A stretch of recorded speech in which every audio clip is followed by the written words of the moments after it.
We know this story in and out, but if you don't know, here's the gist.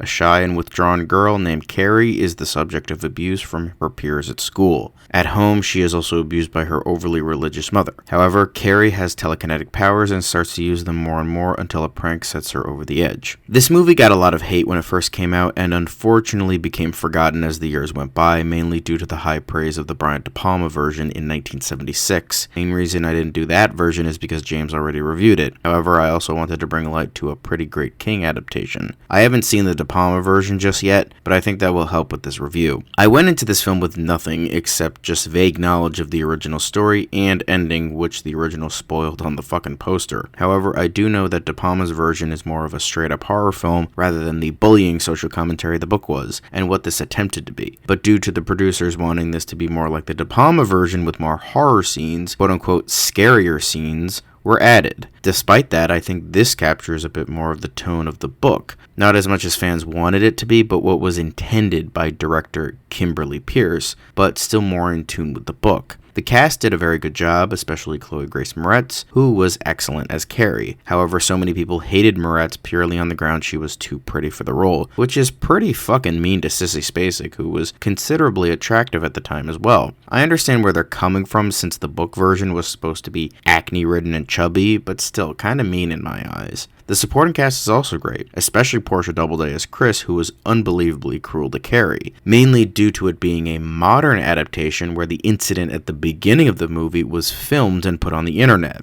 Gabriella Wilde, Ansel Elgort, and Judy Greer were all very good as well. The story is good and pretty classic at this point. It's interesting and well done, but at the same time extremely sad. It's depressing to see Carrie go through all this, especially in a world where everyone knows what happened to her in painstaking detail. It even shows Carrie being really ridiculed even by her teachers, which is honestly pretty terrible. However, it isn't perfect, mainly due to the reshoots trying to make the film scarier like the original, despite that not being the intention, as well as up to 45 minutes being cut from Peirce's original vision. Jesus fucking Christ! Was this produced by Warner Brothers? All in all, it's still a great film in my eyes, despite being in the shadow of the original version. I urge you to check it out and make your own conclusions, or if you saw it and didn't like it, see it again with a bit more of an open mind. Maybe you'll like what you find.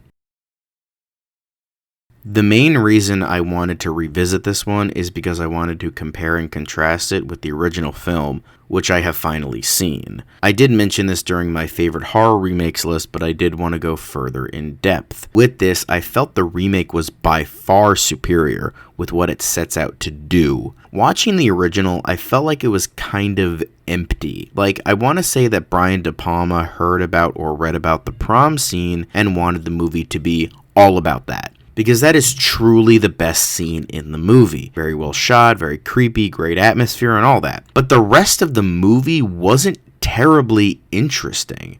Not bad, just one note. Because the main problem is that Carrie, in and of itself, is not a horror story. There is a horror scene, but it's not really a horror story, at least from what De Palma was trying to do with it. In the remake, it's more of a bullying social commentary like the book was, which I have also read at this point. And because of this, it feels like it not only understands the book, but also made it a film with more meat on the bone, especially when it comes to the characters. You feel so much for Carrie as a character. Chris is more of this hateable and atrocious sack of shit with how far she fucking goes. Sue has more sympathy for Carrie and genuinely feels like she was actually wrong and wants to fix that. And Mrs. Desjardins is much of the same, where she actually wants to help her and feels for her predicament. Tommy also feels like he's asking Carrie to the prom because he wants to and agrees with Sue rather than Sue just forcing him to do it. The characters are just overall so much better written and feel like they have depth. I feel like due to the fact that Kimberly Peirce was the director, she gave it more of a female perspective, and that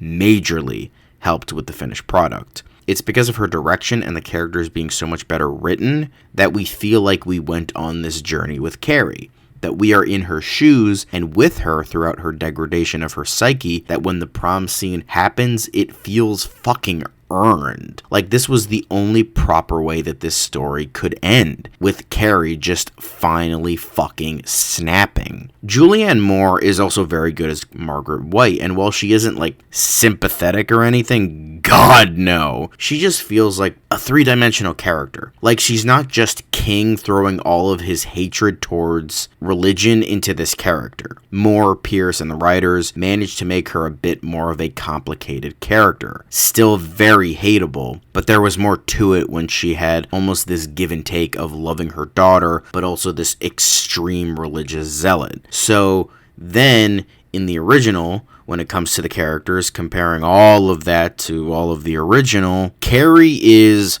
bullied girl. Sue is mean then nice girl. Chris is bitchy.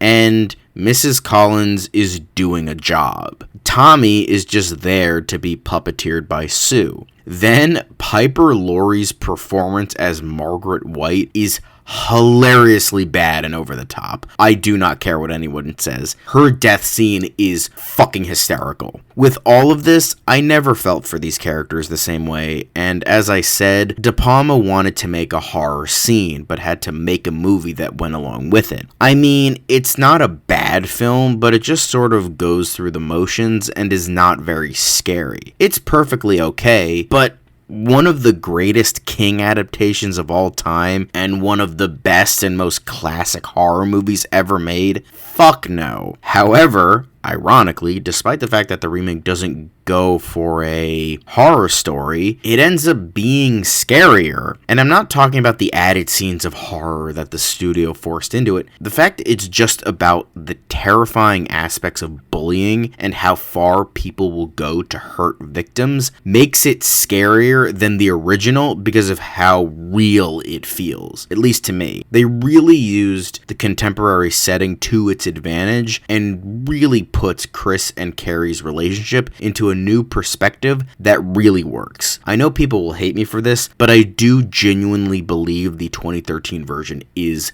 way better. I urge people to give it a watch or a rewatch because of how damn good it really is. It's not perfect, but I think it's certainly one of the best King adaptations, period.